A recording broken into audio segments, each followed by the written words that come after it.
Vos genoux brûlent dans le sable brûlant. Le collier de fer autour de votre cou est si serré que vous pouvez à peine avaler.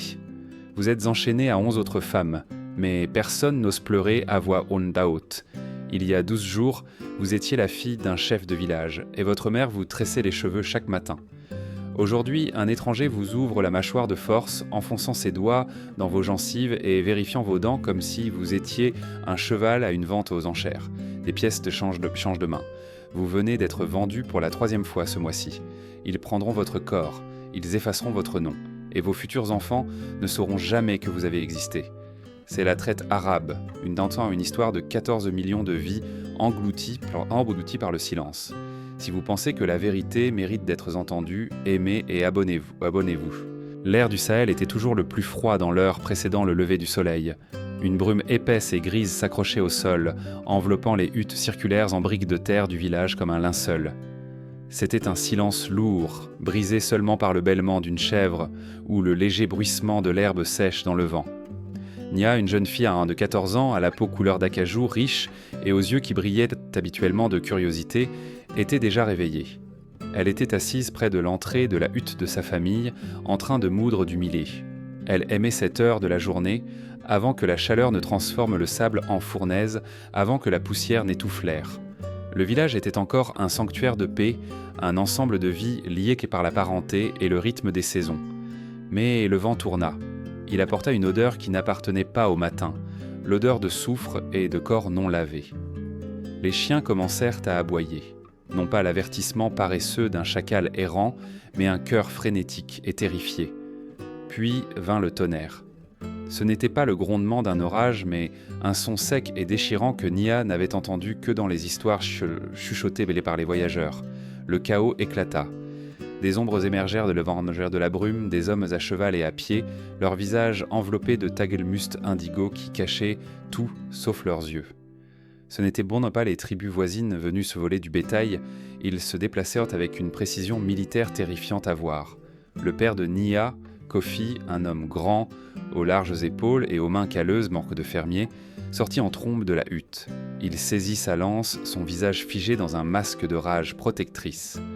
C'était l'homme le plus fort que Nia connaissait, un pilier qui avait soutenu leur toit pendant les grandes tempêtes de sable. Il s'avança pour défendre sa maison, poussant un rugissement pour rallier les autres hommes. « Cours, Nia ! Va vers les arbres !» cria-t-il, sans regarder en arrière. Un homme sur un cheval noir se dirigea vers Kofi. Il ne portait pas de lance. Dans ses mains se trouvait un bâton de bois avec un canon métallique, une arme à feu, un mousquet échangé avec les hommes blancs lointains d'outre-mer. Le cavalier le leva calmement. Il y eut un éclair de lumière, une bouffée de fumée et un son qui brisa le monde de Nia. Kofi tomba. Il ne se battit pas. Il s'effondra simplement, un trou déchiré dans sa poitrine. La lance tomba de sa main, inutile face à cette nouvelle magie de la mort. Nia se figea. Son cri mourut dans sa gorge. Elle regarda le cavalier faire signe aux autres. Il ne tuera pas tout le monde. Il chassait entier. Les pillards traversèrent dans le village comme des loups dans une bergerie. Ils contournèrent avec les greniers, ils ignorèrent les bijoux, ils s'intéressèrent aux gens. Un vieil homme, à peine capable de marcher, trébucha hors de sa hutte en feu. Un pillard le regarda, secoua la tête et l'abattit d'un cimeterre. Le vieil homme n'avait aucune valeur. Il ne pouvait pas travailler, il ne pouvait pas marcher. Il était un déchet. Nia sentit une main rude lui saisir le bras. Elle se retourna et vit un homme au visage balafré et aux yeux jaunis. Il lui saisit la mâchoire, tournant sa tête de gauche à droite, vérifiant ses dents, palpant le muscle de ses bras. « Celle-ci est bonne », grogna l'homme dans un dialecte qu'elle comprenait à peine. Jeune, forte. Il la jeta au sol où d'autres filles du village étaient rassemblées. Elles étaient un blotti, les unes contre les autres, sanglotant, s'agrippant les unes aux autres, tandis que la fumée de leur maison en feu montait pour masquer le soleil levant. Nia regarda autour d'elle. Son village, son univers entier était démantelé systématiquement. Ce n'était pas une guerre, c'était une récolte. Les pillards étaient efficaces. Ils enchaînèrent les captifs coup à coup. Le fer était froid et sentait la rouille et le vieux sang. Nia sentit son poids se déposer sur sa clavicule, une déclaration physique qu'elle n'était plus une personne. Elle était une marchandise. « En marche !» cria le pillard, faisant claquer un fouet en peau d'hippopotame. La ligne de femmes et d'enfants commença à avancer à petits pas. La chaleur du jour commençait à monter, rejoignant la chaleur des feux. Puis, une voix transperça le vacarme des pleurs. « Nia, Nia !» C'était sa mère, Amara. Elle s'était cachée dans le grenier, mais était sortie quand elle les avait vus emmener sa fille. Amara était une femme aux traits doux mais à la volonté de fer, ses cheveux tressés près de son cuir chevelu. Elle courut vers la colonne de captifs, ignorant les chevaux, ignorant les épées. « Laissez-la partir. Prenez-moi à la place !» hurla Amara, ses mains tendues, ses doigts frôlant l'air à quelques centimètres de Nia. Le cœur de Nia battait la chamade contre ses côtes. « Mère, retourne, cours !» Nia cria, les larmes coulant enfin. Amara ne s'arrêta pas. Elle saisit le bras du pillard sur le cheval noir, suppliant, implorant, offrant sa propre vie pour la liberté de son enfant. Le pillard regarda Amara. Il vit une femme âgée, trop vieille pour être concubine, trop faible pour le travail pénible. Elle était un obstacle aux affaires. Avec un air ennuyé, il tira son épée. Ce fut un mouvement unique et fluide. Amara tomba dans la poussière, sa main toujours tendue vers Nia. Le rouge de son sang était d'une luminosité choquante sur le sable pâle. « Mère !» Nia s'élança, mais la chaîne la tira en arrière, l'étranglant. Le collier de fer s'enfonça dans sa gorge, lui coupant le souffle. Le pillard essuya sa lame sur sa selle et regarda Nia. Ses yeux étaient ainsi vides de cruauté ou de plaisir. Ils étaient simplement vides. « Marche, oh là, soit dit-il, ou rejoins-la. » Nia regarda le corps de sa mère, qui rapetissait rapidement à mesure que la colonne était forcée d'avancer. Les mouches commencèrent déjà à se rassembler. Si elle s'arrêtait, elle mourait. Si elle se battait, elle mourait. La seule rébellion qui lui restait était de respirer. Elle tourna la tête vers l'avant, l'image de la main tendue de sa mère gravée à jamais dans son esprit. Le soleil était maintenant pleinement levé, un œil blanc aveuglant fixant la dévastation. Nia fit un pas, puis un autre. Elle laissa son nom, son enfance et son cœur dans la poussière brûlante de Zagawa. La marche avait commencé. La marche s'arrêta dans une vallée qui sentait le cuivre et la pourriture. C'était le point de rassemblement, une cicatrice tentaculaire dans le paysage où les différentes bandes de pillards convergeaient C'était une ville de tentes et de cages, construite non pas pour vivre, mais pour trier. Nia s'effondra sur la terre dure, ses jambes tremblant après des jours de marche. Le collier de fer avait irrité son cou, la peau suintant un liquide clair mélangé à de la poussière. Autour d'elle se trouvaient des centaines d'autres, des étrangers parlant des langues qu'elle ne connaissait pas, leurs visages unis par la même expression creuse de choc. Une ombre tomba sur elle. Ce n'était pas le pillard qui avait tué sa mère, mais un homme différent. Il était plus âgé, portant de propres robes blanches qui contrastaient fortement avec la saleté des captifs. Il tenait un registre et une plume. À côté de lui se tenait un garde massif aux bras comme des troncs d'arbres, tenant un fouet qui traînait dans la poussière. « Séparez-les » ordonna l'homme en blanc. Sa voix était ennuyée, le ton d'un marchand comptant des sacs de grains.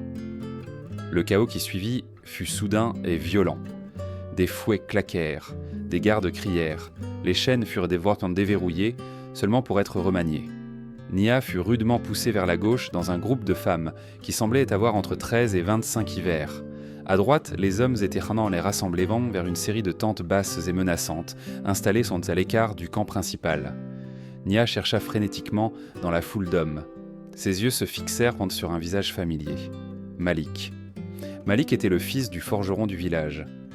Il avait 17 ans, était mince et rapide, avec un sourire qui faisait autrefois glousser les filles du village près du puits. Maintenant, il n'y avait plus de sourire. Sa lèvre était tant fendue et ses mains étaient déliées derrière son dos avec du cuir brut si serré que ses doigts étaient violés. Il la regardait, les yeux écarquillés d'une terreur que Nia n'avait jamais vue en lui. « Silence !» aboya un garde, giflant une femme près de Nia qui avait commencé à gémir. L'inspection des femmes commença. Ce fut une violation lente et méthodique. L'homme en blanc parcourut la ligne. Quand il atteignit Nia, il ne regarda pas son visage. Il regarda ses hanches. Il lui saisit le menton, forçant sa bouche à s'ouvrir pour inspecter ses dents et ses gencives, vérifiant le scorbut ou la pourriture. Il passa une main sur ses bras, pinçant le muscle. « Bonne marchandise, marmonna-t-il au scribe. Jeune, fertile, gardez-la intacte. Elle rapportera un prix élevé au Caire si elle survit à la traversée. » Nia sentit une vague de nausée. Elle réalisa avec une froide clarté que sa sécurité, le fait qu'elle n'était pas battue, n'était pas un acte de miséricorde. C'était une stratégie d'investissement. Elle était un récipient à remplir, une machine à produire des enfants, et tout dommage à la machine réduirait la marge de profit. Mais le sort des hommes était différent. De là où elle était assise, Nia pouvait voir la ligne de jeunes hommes forts être menés vers les tentes isolées. Elle vit les hommes plus âgés, ceux de plus de 30 ans ou ceux qui boitaient, être menés derrière une dune. Un instant plus tard, des bruits sourds résonnèrent, suivis du silence. C'étaient des poids morts. Ils consommaient de l'eau, mais n'offraient aucun retour. Les jeunes hommes, comme Malik, faisaient tenter face à quelque chose de pire que la mort. Un homme sorti de la tente médicale. Ce n'était pas un soldat. Il portait les robes sombres et tachées d'un spécialiste, peut-être l'un des praticiens coptes mentionnés dans les sombres chuchotis. Des hommes qui connaissaient l'anatomie du corps mieux que tout guérisseur. Il portait un couteau incurvé qui brillait sous le soleil implacable. Ses mains étaient tachées de rouge foncé jusqu'au coude. La logique de la traite était une mathématique brutale. Les marchés du Nord exigeaient des eunuques, des hommes à qui l'on pouvait faire confiance dans les harems, des hommes qui ne pourraient jamais fonder leur propre lignée. Mais la chaleur du désert et le choc du couteau étaient impitoyables. Nia regarda un garde traîner un homme qui se débattait dans la tente. Quelques minutes plus tard, l'homme fut transporté inconscient, enveloppé dans des bandages qui étaient déjà imbibés. Il fut jeté sur une natte à l'ombre. À côté de lui gisaient 3 autres corps qui ne bougeaient pas plus. Ils n'avaient pas survécu au choc. 3 morts pour un vivant, marmonna un garde près de Nia, crachant par terre, gâchis de bons muscles. Puis ils vinrent chercher Malik. Il se battit. Mon Dieu, il se battit. Quand le garde le saisit, Malik donna un coup de pied, atteignant le tibia de l'homme. Il poussa un cri de guerre de leur village, un son de défi qui fit taire brièvement le camp. « Non, je suis un homme, je suis un guerrier !» cria Malik. Il fallut 3 gardes pour le maîtriser. Ils le battirent jusqu'à ce que ses genoux cèdent, puis le traînèrent mort par les cheveux vers la tente du chirurgien. Il tourna la tête en arrière, croisant le regard de Nia. « Nia, ne les laisse pas nous effacer !»« Nia !» Sa voix se brisa alors qu'ils le jetèrent à l'intérieur. Le rabat de la tente se referma. Nia retint son souffle. Le camp entier semblait retenir son souffle. Le silence s'étira pendant 10 secondes. Puis un cri déchira la toile. C'était un son qui ne semblait pas humain. C'était le son d'une âme arrachée à un corps aigu et déchirant et sans fin. Puis dans le silence, Nia fixa le rabat de la tente, les larmes coulant sur ses joues poussiéreuses. Elle savait au plus profond d'elle que Malik était parti. Même si son cœur continuait de battre, même s'il se réveillait sur la natte à l'ombre, le garçon qui avait couru avec elle jusqu'à la rivière, le garçon qui rêvait d'être un chef, était mort dans cette tente. L'homme qui en sortirait serait autre chose, un fantôme dans un corps vivant, son avenir brisé, son nom destiné à mourir avec lui. L'homme en blanc passa à la file suivante. « Ouvre la bouche » ordonna-t-il. Nia ouvrit la bouche. Elle les laissa vérifier ses dents. À l'intérieur, elle criait, mais à l'extérieur, elle était silencieuse. Elle devait survivre. Le monde avait cessé d'être un lieu de village, d'arbres et de rivières. Il était devenu une seule couleur aveuglante, le blanc. Il marchait Tidana depuis des semaines, ou peut-être des mois. Le temps s'était dissous, fondu par un soleil qui ne se contentait pas de briller, mais attaquait. Dans le Sahara, le ciel n'était pas un plafond. C'était une couverture lourde et suffocante de feu bleu. La chaleur était un poids physique, pesant sur les épaules de Nia, courbant sa colonne vertébrale, asséchant l'humidité de ses yeux, jusqu'à ce que cligner des yeux ressemble à frotter du papier de verre contre ses pupilles. La caravane s'étendait comme un serpent blessé à travers les dunes. Il y en avait des centaines, une procession de misère se dirigeant vers le nord, vers des marchés que Nia ne pouvait imaginer. À leur tête se trouvaient amants comme les guides Touaregs, hommes du désert enveloppés de voiles indigos qui cachaient tout, sauf leurs yeux. L'un d'eux, un homme nommé Musa, montait un chameau près de la section de Nia dans la ligne. Musa était une créature du sable, indifférent à la chaleur. Il était assis sur sa bête avec une grâce désinvolte, ses robes flottant au vent sec. Il ne parlait jamais aux captifs. Pour lui, ils étaient une cargaison, moins intéressant que les sacs de sel et de poussière d'or attachés aux autres chameaux. L'horreur du désert n'était pas seulement la chaleur, c'était le paysage lui-même. Nia réalisa avec un choc que le chemin qu'il suivait n'était pas marqué par des pierres ou des signes. Il était marqué par les morts. Au début, elle avait cru que les formes blanches à moitié enfouies dans le sable étaient des rochers. Mais à mesure que le vent changeait, les révélant entièrement, elle vit la courbure d'une cage thoracique, le regard vide d'un crâne, le long fémur d'un homme tombé des siècles auparavant. Certains étaient anciens, blanchis, parfaitement blancs et cassants.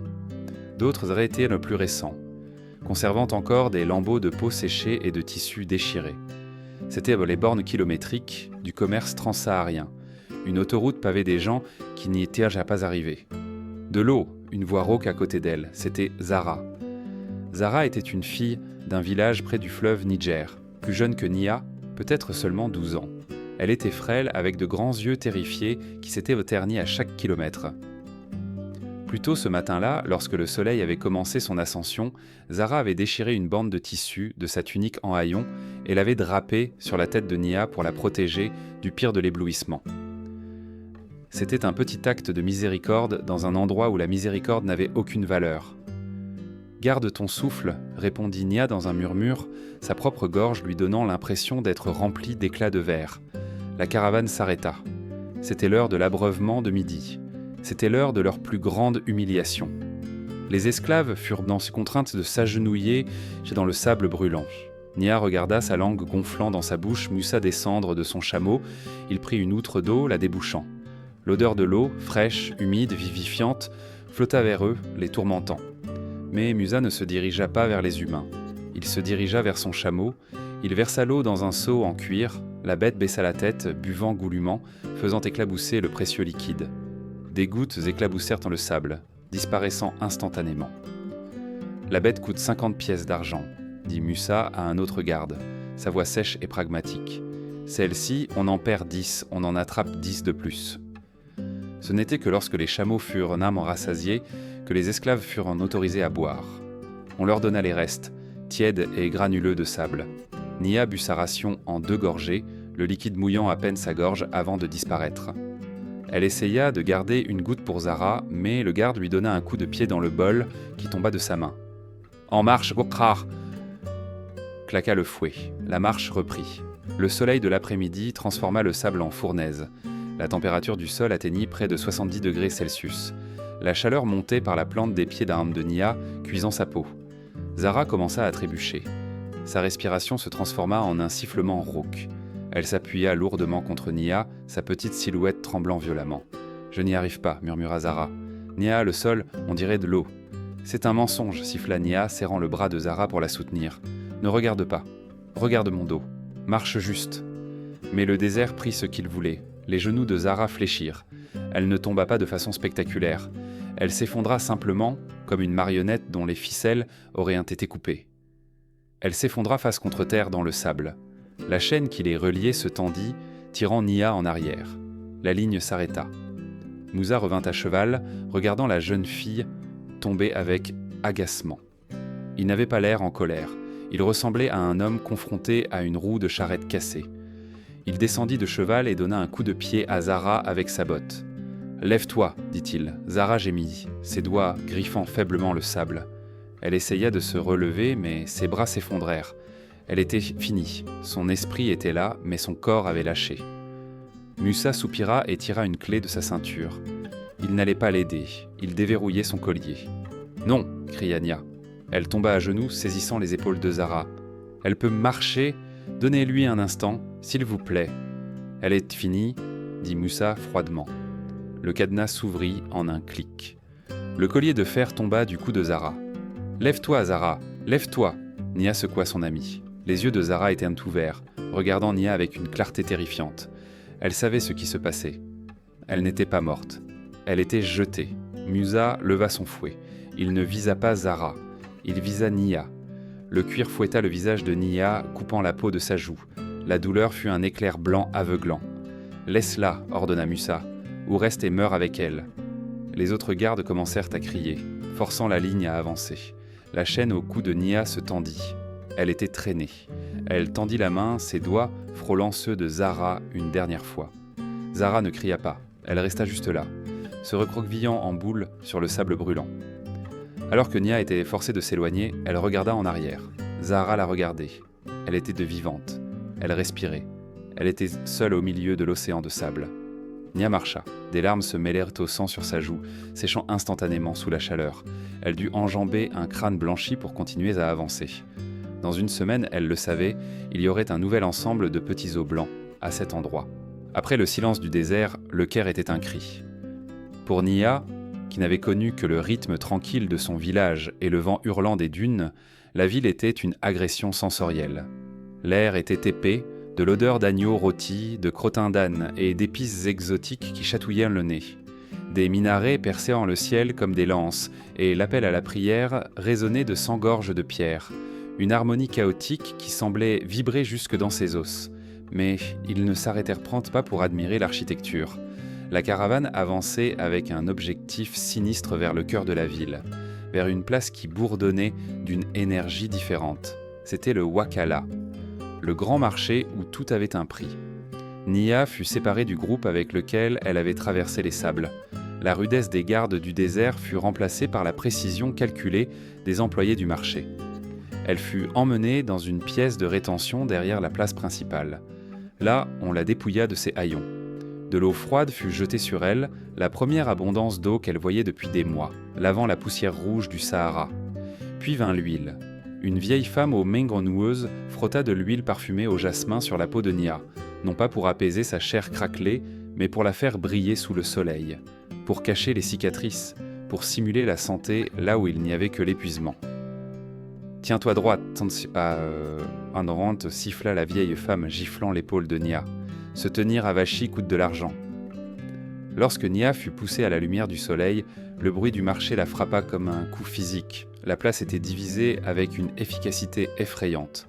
À gauche, des hommes étaient enchaînés en rangées de robustes travailleurs destinés aux carrières ou aux galères.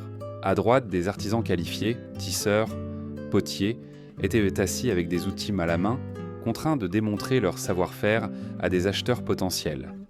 Mais Nia fut conduite au centre, vers une estrade surélevée, ombragée par des auvents en soie colorée. C'était la section des domestiques et des concubines. L'air y était parfumé et la violence plus calme, plus insidieuse. Les acheteurs étaient une tapisserie de la richesse du monde. Il y avait des nobles ottomans en odilbe turban, manipulant des chapelets avec des expressions ennuyées. Il y avait des marchands persans en soie de brodée, discutant bruyamment des taux de change. Nia vit même un homme pâle à la peau rougie par le soleil et aux vêtements étranges et rigides. Un Européen peut-être, observant depuis l'ombre, un agent pour une riche maison du Levant. « Suivant !» cria le crieur. Nia fut poussée en avant. La honte brûlait plus fort que le soleil. Elle était nue, à l'exception d'un mince pagne, exposé à 100 paires d'yeux qui la disséquaient. Un homme s'avança. C'était Ibrahim Al-Fayed, un riche marchand avec une barbe teinte au henné et des doigts lourds de bagues en argent. Il ne regarda pas son visage. Il regarda son corps avec le détachement d'un boucher examinant un quartier de bœuf. Il fit le tour d'elle, lui piquant les côtes avec une canne. « Trop maigre », grogna-t-il. « Elle est endurcie par le désert », répliqua l'enchérisseur d'une voix suave. « Nourrissez-la pendant 1 mois et elle fleurira. Regardez sa structure osseuse, regardez ses yeux, elle est jeune, à peine 14 hivers. » Ibrahim saisit la main de Nia, la soulevant pour inspecter sa paume. Il ne cherchait pas une ligne de vie, il vérifiait les callosités. « Assez douce pour la maison, marmonna-t-il. Puis il leva la main, ses doigts rugueux lui ouvrant les paupières de force, vérifiant le blanc de ses yeux. Nia voulait le mordre. Elle voulait crier qu'elle était la fille d'un chef, que son nom était Nia, qu'elle avait une mère qui était morte pour elle. Mais la peur lui paralysa la gorge. Elle resta figée, une statue d'ébène, pendant qu'il négociait sa valeur en dirhams d'argent. « Vendu !» cria le crieur. Ibrahim fit un signe de tête à son serviteur, qui s'avança avec une bourse en cuir remplie de pièces. L'échange fut fait. La lourde chaîne de fer de la caravane fut déverrouillée, seulement pour être remplacée par un collier plus léger, plaqué argent. Cela ressemblait à un bijou, mais cela semblait tout aussi lourd. Alors que Nia était emmenée vers la calèche d'Ibrahim qui l'attendait, l'attention de la foule se détourna. Un silence tomba sur la place. Une nouvelle jeune fille fut amenée sur la plateforme. Elle était éthiopienne, peut-être 18 ans. Elle était d'une beauté à couper le souffle, sa peau couleur miel, ses traits fins et royaux. C'était le prix du jour, le genre de femme destinée au harem d'un sultan. La surenchère fut féroce. Des prix furent d'incriés qui auraient pu acheter le village entier de Nia 10 fois. Nia fit une pause, regardant en arrière. Elle croisa le regard de la femme éthiopienne. Nia s'attendait à voir de la peur ou de la colère, ou des larmes. Au lieu de cela, elle ne vit rien. Les yeux de la femme étaient un ronçon de vastes puits vides. Elle restait parfaitement immobile, permettant aux hommes de la toucher, de discuter de ses hanches et de ses lèvres. Elle était là, physiquement, mais la personne à l'intérieur avait déserté les lieux. Elle s'était retirée si profondément en elle-même qu'elle avait cessé d'exister. Elle était une poupée de chair, une belle coquille vide. Un frisson qui n'avait rien à voir avec le vent parcourut Nia. Ce vide, c'était un lavrez en mort. Le désert tuait le corps, mais ce marché tuait l'âme. Ibrahim tira sur sa chaîne en argent. « Avance, fille !» Nia se retourna et marcha, ses pieds nus claquant sur la pierre chaude du Caire. Elle serra les poings jusqu'à ce que ses ongles s'enfoncent dans ses paumes, faisant perler une goutte de sang. La douleur était vive. C'était réel. « Ah, je ne serai pas comme elle », jura Nia silencieusement, la colère allumant une petite flamme dure dans sa poitrine. « Vous pouvez acheter mes bras, vous pouvez acheter mon ventre, mais vous ne posséderez jamais la personne derrière mes yeux. Je resterai en colère. Je resterai Nia. » Les lourdes portes de cèdre du palais se refermèrent, isolant de la poussière et du bruit du Caire. À l'intérieur, l'air était différent, frais, immobile et parfumé à l'eau de rose. Le silence n'était pas paisible. Il était lourd, comme l'air dans une tombe, avant que la pierre ne soit mise en place. Nia fut conduite à travers un labyrinthe de couloirs carrelés, ses pieds nus ne faisant aucun bruit sur le marbre frais. Les murs étaient des mosaïques complexes de bleu et d'or, des motifs géométriques qui semblaient en tourner si elle les regardait en trop longtemps. Elle fut conduite au Salamlik, les quartiers des femmes, une aile isolée du vaste domaine qui ressemblait moins à une maison qu'à un zoo magnifiquement aménagé. Un homme sortit de derrière un paravent en soie pour leur barrer le chemin. Il était grand, d'une taille anormale, avec des membres qui semblaient ronds, trop longs pour son corps, et un visage lisse et imberbe, non marqué par le temps ou la testostérone. « Je suis Nadim », dit-il. Sa voix était aiguë et douce, sans la rudesse des hommes du désert. Nia le fixa. Elle reconnut la tristesse dans ses yeux. C'était le même regard qu'elle avait vu dans les yeux de Malik juste avant que le rabat de la tente ne se referme. Cet homme était un survivant du couteau, l'un des rares à avoir survécu à la perte de sang et à l'infection pour devenir un gardien du système même qui l'avait mutilé. C'était un eunuque, un homme fantôme, autorisé dans le monde des femmes parce qu'il n'était plus considéré comme une menace pour la lignée du maître. « Tu n'es plus au Sahel, » dit Nadim, tournant lentement autour d'elle. « Ici, tu n'es pas une fille. Tu es l'Ains, tu es le reflet de la richesse du maître. Si tu brilles, tu manges. Si tu ternis, tu disparais. » Il s'arrêta devant elle. Et ce nom, Nia, il est trop perçant. Il sonne comme un bâton cassé. À partir de cet instant, tu es Yasmine.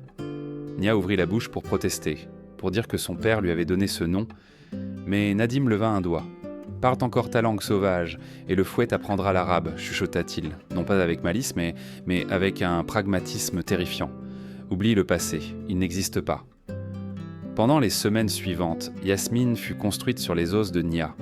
Elle fut frottée jusqu'à ce que sa peau soit à vif, puis massée avec des huiles qui sentaient les fleurs étrangères. On lui apprit à marcher, non pas les longues enjambées déterminées d'une jeune fille allant chercher de l'eau, mais de petits pas glissés qui donnaient l'impression qu'elle flottait. Elle apprit à verser le vin sans en faire tomber une goutte, à baisser les yeux lorsqu'un homme entrait dans la pièce, à sourire sans montrer ses dents. Le harem n'était pas une sororité. C'était un champ de bataille drapé de soie. Il y avait une douzaine d'autres femmes, allant des beautés fanées aux nouvelles arrivantes. Elles étaient allongées sur des coussins, mangeant des dattes confites et jouant du luth, mais leurs yeux surveillaient toujours. Un soir, une femme nommée Soraya, une circassienne à la peau laiteuse et aux yeux glacés, offrit à Nia une tasse de thé. Soraya était la favorite actuelle, mais elle vieillissait, peut-être 25 ans, et elle observait la jeunesse de Nia avec le regard prédateur d'un faucon. « Bois !» sourit Soraya. « Cela adoucira ta voix. » Nia tendit la main vers la tasse, mais une main intercepta la sienne. C'était Nadim. Il prit la tasse, la renifla et en versa le contenu dans une fougère en peau. « Trop chaud !» dit Nadim sèchement, fixant Soraya. Plus tard, il chuchota à Nia dans le couloir. « Ne mange jamais ce que tu ne vois pas préparer. Il y a des poisons ici qui tuent lentement, faisant passer cela pour une maladie d'estomac. Soraya a déjà enterré 2 rivales. Dans cette cage, les oiseaux s'arrachent les yeux, pour être celui qui est nourri à la main. Nia réalisa alors que le luxe était un mensonge. Les chaînes d'or étaient toujours des chaînes. Les femmes ici se battaient pour des miettes d'affection d'un homme qui les possédait toutes. Puis vint la convocation. Le soleil s'était couché, peignant le ciel de meurtrissures violettes et rouges. Nadim entra dans le dortoir, tenant une lanterne. Le bavardage cessa. Chaque femme se redressa, l'espoir et la peur se disputant sur leur visage. « Yasmine, dit Nadim, il te demande. » Soraya expira, tournant son visage vers le mur. Nia sentit son estomac se nouer. Elle fut de nouveau baignée, parfumée au bois de santal et vêtue de soie transparente d'eau qui ne cachait rien. Nadim la conduisit aux appartements privés du maître. À la porte, il s'arrêta. « Ne te bats pas, conseilla-t-il doucement. Une statue ne se bat pas contre le sculpteur. Juste, va ailleurs dans ton esprit. C'est le seul moyen. » La porte s'ouvrit. Ibrahim Al-Fayed était assis sur un divan fumant un narguilé. La pièce était sombre, éclairée uniquement par des lampes à huile qui projetaient dans le centre de longues ombres dansantes. Il leva les yeux, son regard la balayant avec une satisfaction possessive. « Viens ici, Yasmine, ordonna-t-il. Nia marcha. Ses jambes lui semblaient lourdes, comme si elles se déplaçaient dans l'eau profonde. Elle s'arrêta devant lui. « Tu es belle, Antisson, dit-il, tendant la main pour toucher son visage. Sa main était douce, pas comme les mains rudes des pillards, mais elle semblait plus froide. « Je t'ai donné une belle vie, n'est-ce pas? De la soie, de l'or, de la nourriture. » Il n'attendit pas de réponse. Il ne se souciait pas de la réponse. Il l'attira sur les coussins. Il ne la frappa pas. Il ne déchira pas ses vêtements. Il fut doux, de la manière dont un homme est doux avec un nouvel animal de compagnie. Mais aucune question ne fut posée, aucune permission sollicitée. Nia était là, fixant les motifs complexes au plafond. Tandis que son poids pressait l'air de ses poumons, elle sentit le dernier mur de sa défense s'effondrer. Le raid lui avait pris sa maison, le désert lui avait pris sa mère, le marché lui avait pris sa liberté. Mais cette intrusion lui prenait la dernière chose qu'elle possédait, la sacralité de sa propre peau. Elle se souvint des mots de Nadim, « Va ailleurs ». Dans son esprit, elle quitta la pièce. Elle s'envola par la fenêtre, au-dessus des minarets du Caire, au-dessus du Nil, retraversant les sables brûlants. Elle retourna au matin d'avant la fumée, assise près de la hutte, moulant le millet pendant que son père riait. En dessous d'elle, dans la pièce parfumée, Ibrahim soupira de contentement, croyant étreindre une femme consentante. Il ne savait pas qu'il tenait une coquille vide. Nia était partie. Seule Yasmine restait, ses yeux ouverts, secs et d'un vide terrifiant. 5 fois le Nil avait débordé depuis que Nia était entrée dans la cage dorée. 5 fois les dattes avaient un peu mûri sur les palmiers de la cour, passant du vert à un brun foncé et collant. Le temps dans le harem ne s'écoulait pas en ligne droite. Il tournait en rond, piégé entre les hauts murs, mesuré seulement par les cheveux gris apparaissant dans les barbes des gardes et le gonflement des ventres. Nia n'était plus la jeune fille effrayée qui était arrivée enchaînée. Elle était mère. Son fils, Karim, avait 4 ans. C'était une créature d'une énergie sans borne, traversant les couloirs silencieux du Salamlik comme un vent du désert. Mais quand Nia le regardait, elle ressentait un nœud complexe et douloureux dans sa poitrine. Karim était magnifique. Il avait ses grands yeux expressifs et la courbure de sa bouche. Mais sa peau était de la couleur des amandes grillées, des nuances plus claires que son propre acajou profond. Ses cheveux, bien que bouclés, étaient le plus doux, dépourvu des boucles serrées et élastiques de ses ancêtres. Il était la preuve vivante de sa survie, mais il était aussi la preuve de son effacement. Selon les lois du pays, le statut de Nia avait changé au moment où Karim avait poussé son premier souffle. Elle n'était plus une simple jaria, une esclave à vendre ou à rejeter à volonté. Elle était Walad, mère de l'enfant. Ibrahim Al-Fayed avait réclamé le garçon immédiatement.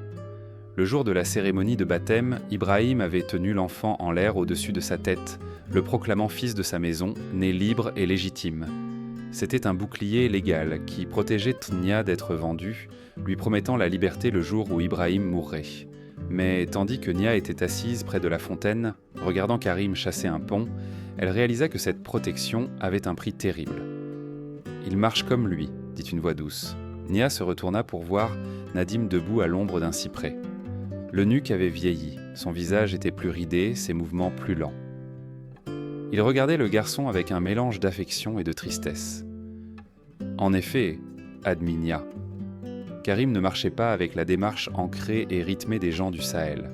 Il marchait avec l'allure arrogante d'un fils de marchand, le menton haut, s'attendant à ce que le monde s'écarte de son chemin. Il portait un cafetan miniature en soie brodée et un petit turban. Quand il parlait, c'était dans un arabe parfait et soutenu.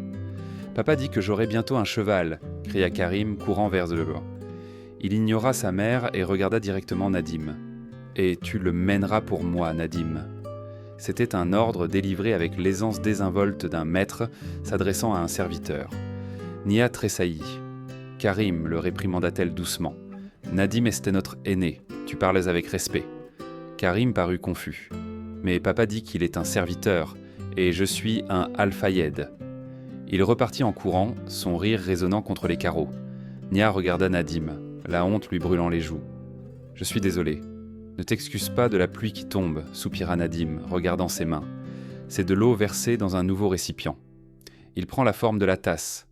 C'est ainsi que cela fonctionne, Yasmine. L'encre de ton histoire est diluée. Dans 2 générations, ces enfants ressembleront entièrement à des Arabes. Ils ne sauront pas que l'Afrique existe, sauf comme un endroit d'où viennent les esclaves. Cette nuit-là, l'air était lourd de la chaleur de la saison. Nia était assise près du lit de Karim, l'éventant avec une feuille de khan de palmier. Le garçon luttait contre le sommeil, ses paupières papillonnantes. « Raconte-moi une histoire en mi-somade. »« Une histoire en mi-soir, ma mise, murmura-t-il. « Raconte-moi l'histoire du djinn et de la lampe magique. »« Non, murmura Nia. Ce soir, je vais te chanter autre chose. » Elle ferma les yeux. Elle remonta le temps, au-delà du harem, au-delà du marché, au-delà du désert, essayant de retrouver le rythme des tambours du village. Elle commença à fredonner une mélodie que sa mère avait chantée en moulant du maïs. C'était une chanson sur le baobab et les esprits qui vivaient dans ses racines. Elle chanta doucement, les mots de sa langue maternelle roulant sur ses lèvres. C'était étrange, comme porter des vêtements qui ne lui allaient plus.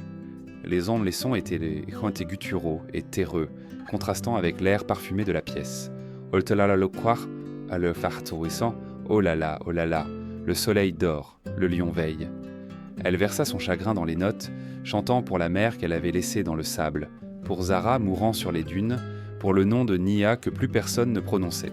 Quand elle eut fini, il y eut un silence. Elle ouvrit les yeux, espérant voir une étincelle de reconnaissance sur le visage de son fils, un souvenir génétique s'éveillant. Karim la regardait avec de grands yeux perplexes. Il gloussa. « C'était des drôles de sons, maman, » murmura-t-il innocemment. « Est-ce le langage des oiseaux ?» La question frappa Nia plus fort que le fouet du garde du désert. Le langage des oiseaux. Un bruit insignifiant. Des gazouillis. C'était tout ce à quoi son héritage se réduisait à ses oreilles. Pour lui, son histoire n'était ni une tragédie ni un héritage. C'était du non-sens. Il ne savait pas qu'il était africain. Il ne savait pas qu'il était le petit-fils d'un chef. Il pensait qu'il était juste un petit garçon arabe avec une mère qui faisait des bruits prêtres bizarres. Des larmes piquèrent les yeux de Nia. Elle força un sourire, caressant ses cheveux jusqu'à ce qu'ils s'endorment enfin. Elle se dirigea vers la fenêtre et regarda la lune. C'était la même lune qui brillait sur le Sahel, mais ici, elle semblait lointaine. Nadim avait raison. L'effacement ne se faisait plus avec des fusils ou des couteaux. Il se faisait ici, dans la pouponnière, dans le sang. La traite arabe ne tuait pas seulement des gens. Elle engloutissait des lignées entières, les digérant jusqu'à ce qu'il ne reste plus rien. « Non », murmura Nia à la nuit. Ses mains serraient le rebord de la fenêtre. « Tu ne disparaîtras pas, Karim. Tu ne seras pas juste une goutte dans leur océan. » Elle se dirigea vers une petite malle en bois dans le coin de sa chambre. Tout au fond, enveloppé dans un morceau de tissu non teint, se trouvait un seul kauri, la seule chose qu'elle avait réussi à cacher dans ses cheveux pendant la capture, le seul morceau du Sahel qui lui restait. Elle le sortit. Il était frais et lisse. « Demain, jura-t-elle, demain les oiseaux commenceront à t'apprendre à parler. » La mort arriva au palais non pas comme un spectre, mais comme une tempête chaotique de femmes hurlantes. Ibrahim Al-Fayed était mort. L'homme qui avait été le soleil autour duquel leur minuscule système solaire confiné tournait avait finalement succombé à une fièvre. Le harem, jadis un lieu de langueur ennuyée, se transforma instantanément en un nid de vipères. Nia était assise dans le coin de sa chambre. serrant Karim contre sa poitrine. Le garçon était effrayé par le bruit, les déchirures de vêtements et les pleureuses professeurs professionnels qui avaient été engagés pour Wishkodele pour crier dans la cour. Mais Nia ne pleurait pas. Elle calculait. Selon la charia, la loi sainte, elle était walad. La mort de son maître aurait dû être sa clé de la liberté. Elle devrait être libérée et son fils devrait recevoir son héritage. Mais les lois étaient de l'encre sur du papier et le pouvoir était du sang et de l'acier. Plus tôt ce matin-là, Nia avait surpris une conversation à travers la jalousie de la cour. C'était Zubeida, la première femme d'Ibrahim, une femme aux traits fins et à l'ambition plus aiguisée, parlant avec son fils aîné. « La femme africaine et son bâtard ne peuvent pas rester », avait sifflé Zubeida. « Si nous la libérons, le garçon réclamera une part des entrepôts à Alexandrie. Nous les vendrons au sud avant l'arrivée du juge des successions. Il y a des marchés au Soudan où l'on ne pose pas de questions. » La menace était claire. Nia devait être effacée avant que la loi ne puisse la sauver. Cette nuit-là, le palais s'était suffocant, d'encens brûlant pour masquer l'odeur de la mort.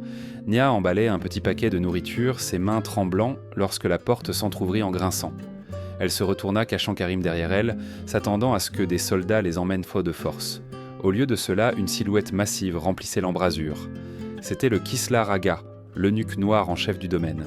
C'était un homme que Nia n'avait vu que de loin. Une figure d'immense autorité qui gérait les finances et la discipline de la maison. Il était drapé de soie noire, son visage rond et lisse, son corps lourd du poids doux et contre nature d'un homme dont la biologie avait été altérée. Il ferma la porte silencieusement et la verrouilla. « Pose le couteau, Yasmine, dit-il. » Sa voix était chant grave mais manquait de la résonance d'un homme. C'était un son creux semblable à celui d'une flûte. Nia serra plus fort le couteau à fruits. « Si vous êtes ici pour prendre mon fils, vous devrez me tuer. » L'eunuque en chef s'avança dans la lumière de la lampe à huile. Pour la première fois, Nia vraiment regarda son visage. Elle vit les lourdes bajoux, les rides de chagrin autour de la bouche, mais ensuite elle vit les yeux. Ce n'étaient pas les yeux d'un étranger. C'étaient pas des yeux qu'il avait jadis regardés à travers une rivière au Sahel, des yeux qui s'étaient aimantés et plissés de rire avant que le monde ne brûle. « Je ne suis pas ici pour le garçon, chuchota-t-il. Et mon nom n'est pas Kislar Aga. » Il leva une main, traçant une petite cicatrice dentelée au-dessus de son sourcil gauche. Nia cessa de respirer. Le couteau tomba bruyamment au sol. « Malik ?» Le nom flottait dans l'air, lourd de 10 ans de fantôme. « Malik Essé mort dans l'attente du camp de rassemblement, » dit l'homme, son visage se tordant en une grimace qui aurait pu être un sourire. « Ce qui a survécu est ceci, un chien de garde pour les hommes qui nous ont détruits. » Il se dirigea vers la fenêtre, vérifiant la cour en contrebas. « Je t'ai observé, Nia. Je t'ai vu arriver il y a 5 ans. J'ai tiré des ficelles pour que tu ne sois pas vendu aux mines de cuivre. J'ai vu ton fils grandir. »« Pourquoi n'as-tu jamais parlé ?» demanda Nia, les larmes aux yeux. « Parce qu'un esclave qui se souvient de son passé est un esclave dangereux, et j'avais besoin qu'il me fasse confiance pour te sauver. » Malik fouilla dans ses lourdes robes et en sortit une sacoche en cuir. Il la jeta sur le lit. Elle tinta lourdement. « De l'or, dit-il. Voler des comptes Totchin de la maison sur 10 ans. Et ceci. » Il déroula un morceau de parchemin. C'était une carte rudimentaire mais détaillée, marquant les routes des caravanes menant vers l'est, vers la mer Rouge. « Zubeida prévoit de vous vendre demain à l'aube, dit Malik avec urgence. Elle a soudoyé le magistrat pour qu'il ignore votre statut. Vous ne pouvez pas rester ici. Viens avec nous, supplia Nia, saisissant sa main douce et charnue. Nous pouvons rentrer à la maison. Malik retira sa main doucement. Il baissa les yeux vers son corps, vers les robes de soie qui cachaient en sa honte. La maison, il n'y a pas de maison pour moi, Nia. Si je retourne au Sahel, je suis une monstruosité, un homme qui n'est pas un homme. Je ne peux pas engendrer d'enfants. Je ne peux pas diriger une tribu. Ma lignée s'éteint avec moi. Il regarda Karim qui dormait par intermittence sur le divan. Mais lui, Malik pointa un doigt tremblant. Il est entier, il a le sang. S'il survit notre peuple survit. C'est pourquoi je fais cela. Je suis la branche morte qui se coupe pour que l'arbre puisse vivre. Nia comprit alors la profondeur de sa tragédie. La castration n'avait pas seulement pris sa virilité, elle lui avait pris sa place dans la lignée de ses ancêtres. Sauver Karim était sa seule façon de défier l'effacement. Les funérailles sont demain à midi, Malik exposa le plan, sa voix devenant d'acier. La procession sera chaotique. J'ai arrangé qu'une charrette transportant des déchets de cuisine quitte la porte arrière. Toi et le garçon serez sous la toile. Le conducteur essaie payé. Il vous emmènera à un monastère copte près de la côte. De là, vous devrez trouver un navire. Il posa une main lourde sur l'épaule de Nia. Tu dois être courageuse, pas pour toi, mais pour l'histoire qui doit être racontée. Dehors, les lamentations des pleureuses s'amplifièrent, un crescendo de douleur qui masquait la conspiration se déroulant dans l'obscurité. Nia regarda la carte, puis Malik. Le garçon qu'elle avait aimé était parti, découpé par le couteau. Mais l'homme qui se tenait devant elle était quelque chose de plus fort. Il était la mémoire qui refusait d'être réduite au silence. La charrette sentait les melons pourris et l'odeur aigre des vieux oignons. C'était une obscurité suffocante, cahotant violemment sur les pavés du Caire. Sous le tas de détritus et de toiles, Nia tenait sa main sur la bouche de Karim, son autre bras l'enveloppant si fort qu'elle pouvait sentir son cœur battre contre ses côtes comme un oiseau piégé. Dehors, les lamentations de la procession funéraire atteignirent leur paroxysme. Puis, soudain, le rythme du chagrin se brisa. Il y eut des cris de colère, de commotion, de confusion. Et le choc indubitable de l'acier. « Arrêtez-le, l'eunuque, il a barré les portes !» Nia ferma les yeux. Elle savait ce que ces sons signifiaient. Malik leur achetait du temps, payant chaque seconde de son propre sang. La charrette fit une embardée en avant, le conducteur fouettant l'âne paniqué. Ils prirent tard de la vitesse, les roues cliquetant dangereusement alors qu'ils passaient Malatak par la porte de service arrière. Les cris s'estompèrent au loin, engloutis par le bruit de la ville, jusqu'à ce qu'il n'y ait plus que le bruit du vent et la respiration laborieuse de l'âne. Ils ne s'arrêtèrent pas avant que les minarets du Caire ne soient que de simples cure-dents à l'horizon. Le voyage vers le sud fut un flou d'épuisement et de peur. Ils voyageaient de nuit, se cachant dans les roseaux du Nil le jour. Ils ne pouvaient pas retourner au Sahel. Le désert était un mur qu'ils ne pouvaient jamais plus franchir, et les routes des esclaves d'Anti étaient dépatrouillées par des hommes comme Musa. Au lieu de cela, ils se dirigèrent vers les confins du monde, vers les collines rocheuses auprès de la mer Rouge où le bras de l'État devenait court et faible. Ils trouvèrent refuge au monastère de Saint-Antoine, une forteresse de pierre accrochée au flanc d'une montagne. C'était un lieu de silence, habité par des hommes qui avaient retourné le dos au pouvoir du monde. Le père Yacoub, l'abbé, les accueillit à la lourde porte de bois. C'était un homme taillé dans la même pierre que la montagne, sa barbe blanche atteignant sa poitrine, ses yeux voilés de cataracte, mais vifs de compréhension. Il vit la marque sur le bras de Nia, la peur dans les yeux du garçon, et il ouvrit le portail.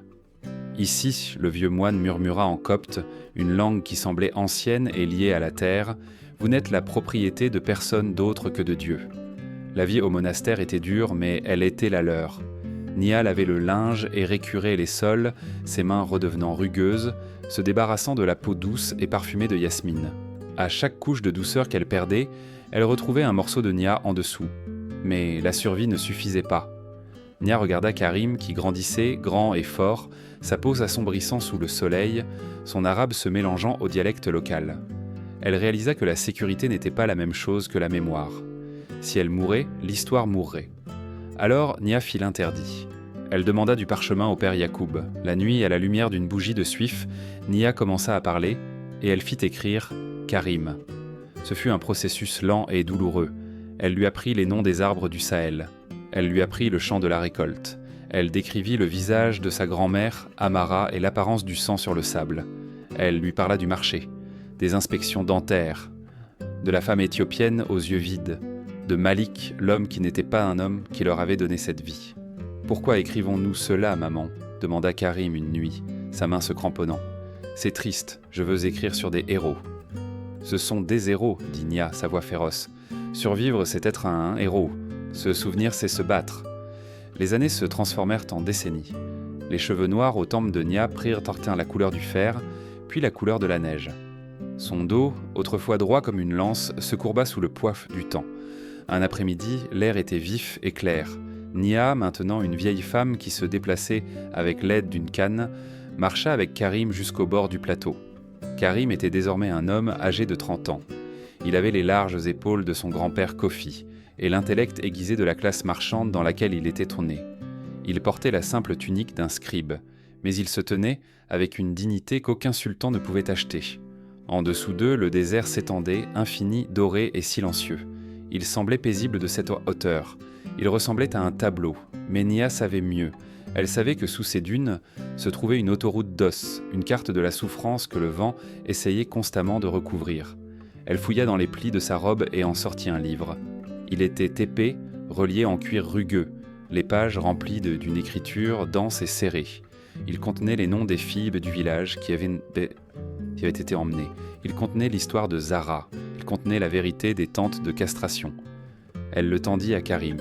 Ses mains tremblaient, non de peur, mais du poids du moment. « Prends-le, dit-elle. » Karim prit le livre. Il passa son pouce sur la couverture. « Il est lourd, mère. »« C'est la chose la plus lourde du monde, » répondit Nia. « C'est la vérité. » Elle regarda l'horizon où la brume de chaleur chatoyait. Le monde avait avancé. Dans les villes du Nord, le commerce continuait, lubrifié par la monnaie et le silence. Les sultans siégeaient dans leur palais, les marchands comptaient leur or, et les historiens écrivaient entre des éloges d'empire, oubliant commodément le carburant humain qui faisait tourner la machine. Ils comptaient train sur le silence, ils comptaient sur la honte des victimes et des l'aînés pour garder le secret. Nia redressa son dos, luttant contre la douleur dans sa colonne vertébrale. Elle regarda son fils, la preuve vivante qu'il n'avait pas réussi à l'effacer. « Il pensait, mon sein, que le sable nous enterrerait », dit-elle, sa voix se brisant mais résolue, portée par le vent. « Mais regarde-toi, regarde ce livre. Tant qu'une seule personne se souvient, nous ne sommes pas partis. Nous existons toujours. » Karim prit sa main. Il ne regarda pas le désert, il regarda le livre. « Je l'enseignerai à mes enfants, » jura-t-il, « et ils l'enseigneront aux leurs. Le sable ne gagnera pas. » Nia sourit. C'était la première fois en 50 ans que son sourire atteignait complètement ses yeux. Elle les ferma, écoutant le vent. Il ne sonnait plus comme un cri. Il sonnait enfin, comme une chanson. L'histoire de Nia nous rappelle que l'histoire n'est pas seulement écrite dans les livres, elle est écrite dans la volonté de ceux qui refusent d'être oubliés. Dans notre vie quotidienne, nous ne faisons peut-être pas face aux chaînes du Sahara, mais nous rencontrons tous des moments où le monde essaye de nous dépouiller de notre valeur, de faire taire notre voix ou de nous faire sentir petits. Nia nous enseigne que la vraie force ne consiste pas toujours à riposter avec une épée. Parfois, le plus grand acte de courage est simplement de se souvenir de qui l'on est, quand tout le monde veut nous faire oublier. Votre identité, votre histoire et votre esprit sont les seules choses qui vous appartiennent vraiment. Gardez-les farouchement. Si le parcours de Nia a touché votre cœur, aidez-nous à briser le silence de l'histoire. Cliquez sur le bouton « J'aime » pour partager son histoire avec d'autres. Partagez cette vidéo afin que les 14 millions de vies perdues à cause de cette traite ne soient jamais oubliées. Et si vous voulez découvrir d'autres vérités enfouies avec nous, assurez-vous de vous abonner et d'activer la cloche. Gardons le passé vivant, ensemble. Je prie pour que le Créateur vous accorde un esprit aussi incassable que celui de Nia. Que Dieu vous guide à travers vos propres déserts, protège vos êtres chers du mal et vous donne la force de rester debout lorsque les tempêtes de la vie essaieront de vous abattre. Puissiez-vous toujours connaître votre valeur et ne jamais perdre votre chemin. Si vous recevez cette bénédiction et êtes d'accord avec cette prière, écrivez Amen dans les commentaires ci-dessous.